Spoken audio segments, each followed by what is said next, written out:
Hi everyone, this is Ayşegül. Welcome to my class. Today's class is going to be 15 minutes lesson. My topic is obligation and necessity.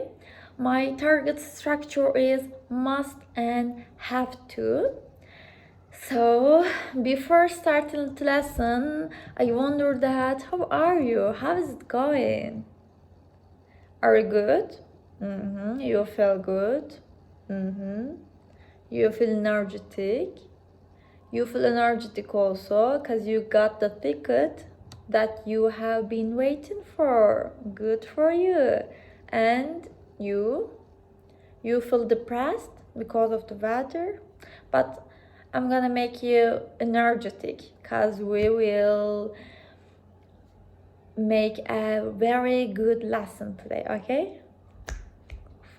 Perfect. So I hope you're doing well. I'm feeling perfect, by the way, for the lesson. So now that everybody is good, everybody is perfect, we can turn the lesson, right? Okay. So let me ask you a question. Do you have an idea about must and have to? Okay, you is obligation.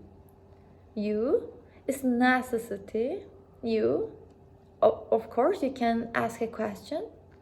No, it's not a same thing actually, but there is a tiny difference about it. Okay, we will mention it later. Okay, so you have an idea about it. That's good for us.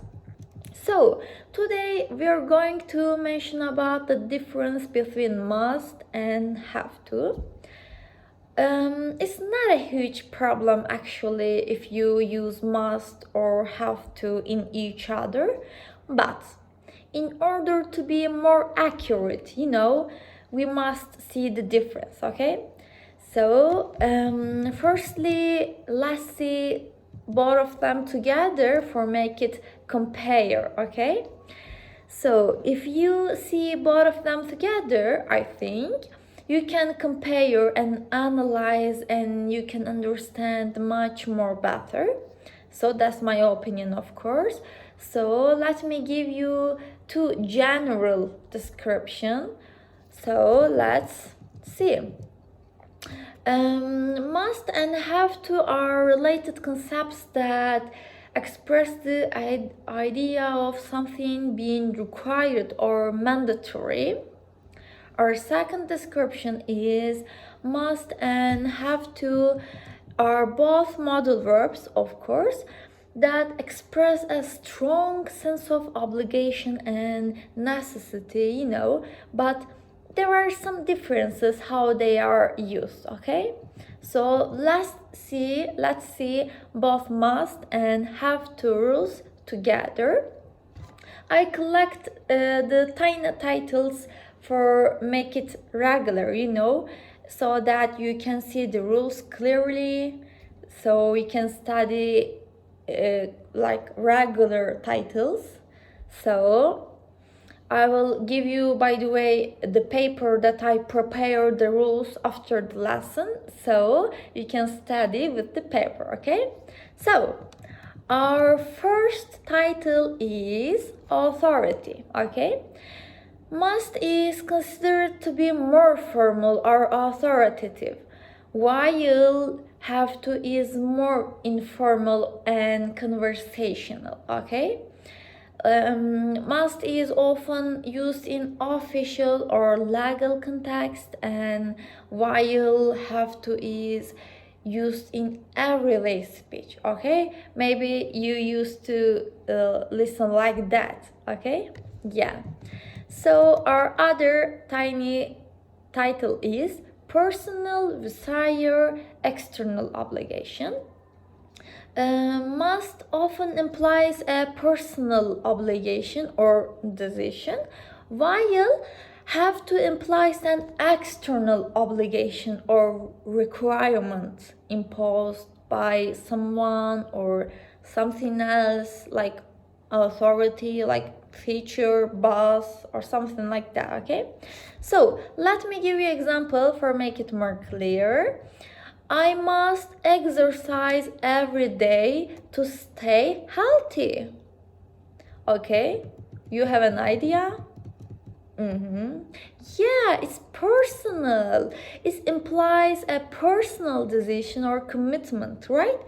Please focus it. Personal, yeah, it's personal because I must exercise every day to stay healthy for myself, right? Yeah. Another example about have to. I have to finish this project on time by tomorrow.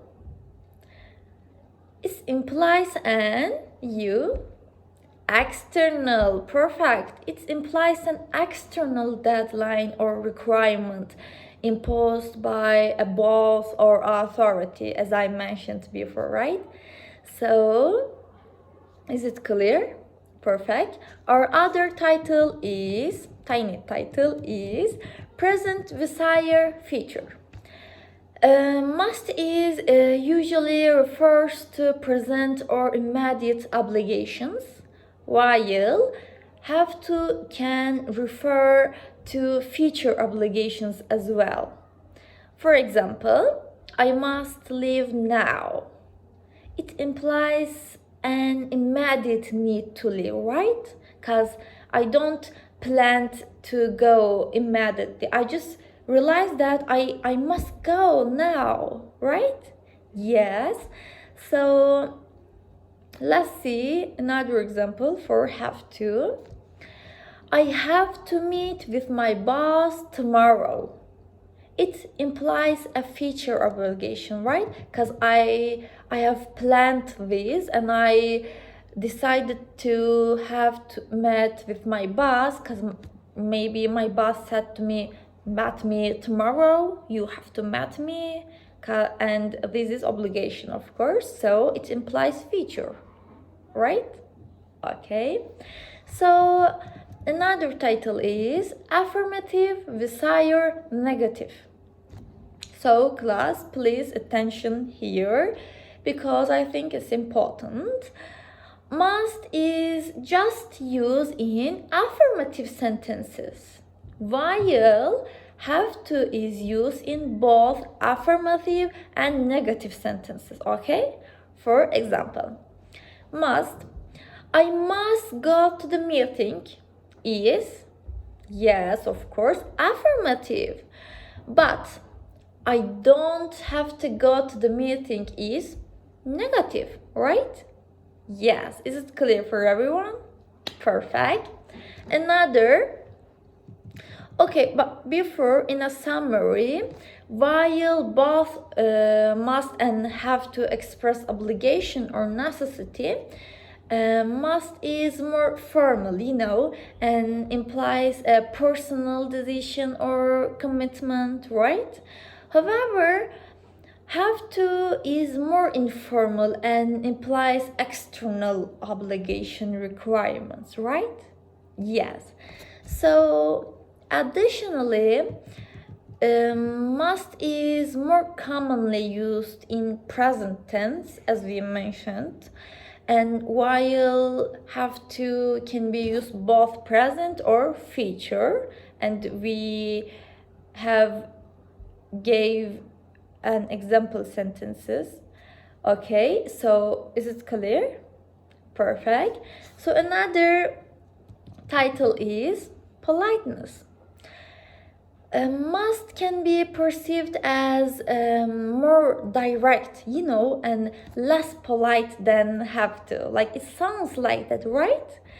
And using must can make a request or suggestion sound like a command or order. Like, for example, you must come to the party tonight. It sounds like, it's less polite or like common. It sounds like order, right? Yeah, but it might sound like more forceful than saying you have to come to the party tonight, or would you like to come to the party tonight, right? Yes. So another tiny title is certainty. Must can also be used to express a high level of certainty or probability about something. For example, the roast must be icy if there are so many accidents today. Do you have an idea? Do you want to analyze it? Okay, you. Oh, yeah, you're right. Thank you. It implies a strong likelihood. Yeah, you're right.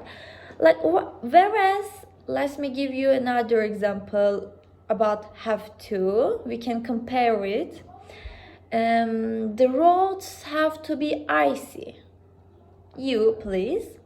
Yeah, it simply states a possible explanation, right? Yeah, like you said, it implies a strong likelihood, and like you said, it simply states a possible explanation. Yes, and you can see that difference. Perfect. Is it clear for everyone? Good. So another negotiation.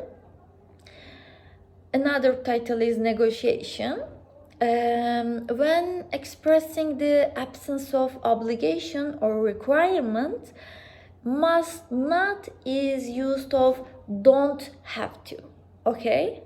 Like must not expresses prohibition. Okay? However, don't have to express absence of obligation. Okay? Like, for example, you must not smoke in the buildings. It means it's forbidden to smoke in the buildings. Okay? However, you don't have to smoke if you don't want to. It means there is no obligation or requirement to smoke, but if you don't want to, you don't smoke, okay? Can you see that difference? Perfect. So, another little title is formality. As I mentioned earlier, must is generally considered more formal and authoritative than have to. Therefore, in certain situations, using must may be more appropriate or effective. Like, for example, a teacher might use must to emphasize the importance of completing an assignment. However, a friend might use have to remind someone about a social event, right? Yes. So is it clear for everyone? Perfect. So today we have learned the difference between must and have to. So let's rise again fastly, okay? Okay. Must the thing we decided for ourselves or the others. However, have to is some rules are defined as by something or someone, like traffic rules or anything like this, okay? To make it more clear, let's make it more concrete, okay? Let's see the level of obligation. Must level of obligation is 80%, okay? You can think like this. 80%, must level of obligation is 80%, but have to level of obligation is, make a guess. Yes, 100%. Perfect. Okay, thank you. So basically, it's like this. So guys, now I want you to give me examples about it. Okay, who wants to give us example? Come on. Okay, you. Perfect, thank you. Okay, I must turn off my phone while entering cinema saloon. Okay, thank you for your example. Okay, let's analyze this sentence. I must turn off my phone while entering cinema salon. It's not a crime, okay, of course, if your phone just ringing while watching the film, but you may create disgrace to the people around you, right? Yeah, and the people look at you, of course, like hated eyes, not smiling, and so it's a disgrace. And as a summary, it's not a crime, but it's a strong violation for community procedures. Okay, perfect. So another example. Who wants to give us another example? Okay, you. Read aloud, please. Okay, perfect. I have to show my student card before entering the university. Perfect example for have to. Thank you. So let's analyze this sentence. If you don't show your student card before entering the university, according to the rules, the security won't let you in the university, right? Basically. So it's a rule. You have to do it, right? Yes. So another example. You have written. Okay, perfect. Maybe later you can compare your example sentences with each other. Okay, perfect. Please share your example sentences with me and with your friends. Okay, so is it clear for everyone? Perfect. So that's enough for today. I'll give you the papers that have the two must topics, have to and must topics description, and there are also exercise about the topic. So please read and solve that exercise. So do your exercise for understand much better, okay? Okay, so I hope that you'll stay well until the next lesson. Bye.